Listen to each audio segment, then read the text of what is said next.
Nuruddin Zinki, seorang khalifah yang ahli hadis. Beliau menulis kitab hadis riwayat beliau sendiri. Jadi bukan riwayat orang lain, beliau sendiri yang merawikan hadis tersebut. Jadi ini presiden perawi hadis. Coba bayangin, presiden perawi hadis, ilmunya kan banyak banget tuh. Sampai beliau pernah merawikan sebuah hadis tentang Nabi tersenyum setelah menyampaikan hadis itu. Kalau nggak salah istilahnya hadis musalsal. Hadis yang kalau kita baca, kita harus ikut ekspresi Nabi.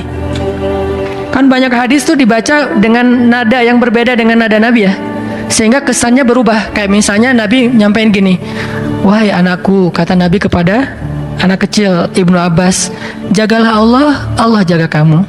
Nabi ngomongnya gitu.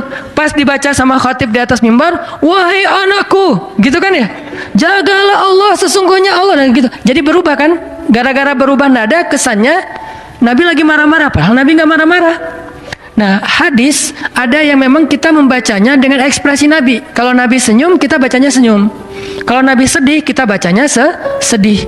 Salah satu hadisnya hadis tentang doa safar. Kalau kita naik di atas kendaraan, kita baca doa safar yang standar, Bismillah tawakkaltu 'alallah subhanalladzi sakhkhara lana, terus baca Rabbi zalamtu nafsi faghfirli fa innaka ghafurun rahim.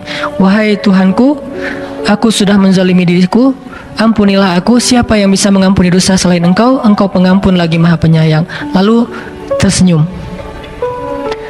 Lalu hadis ini disampaikan oleh Ali bin Abi Thalib. Ali pun tersenyum setelah menyampaikan hadis ini. Orang-orang nanya kepada Ali, ya Abul Hasan, wahai Ali, kenapa anda tersenyum?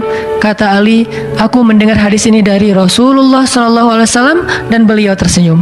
Lalu aku bertanya, kenapa Rasul tersenyum? Kata Rasulullah, aku tersenyum karena Allah tersenyum. Jadi Allah tuh tersenyum kepada hambanya kalau kita baca doa itu. Dulu saya kan pernah ngomong kan, kalau kita beristighfar tuh Allah senyum tuh kan ya. Itu ada hadisnya, cuman gak perlu saya sebutin teksnya.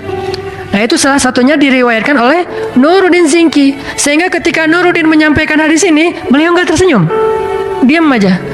Murid-muridnya tahu hadis itu, kemudian bertanya, ya Syekh, kenapa anda tidak tersenyum? Bukankah Rasulullah tersenyum setelah menyampaikan hadis ini? Kata Nuruddin, bagaimana saya akan tersenyum sedangkan negeri muslimin sedang dijajah oleh pasukan salib waktu itu, Dimyat namanya. Sampai segitunya, gak bisa tersenyum.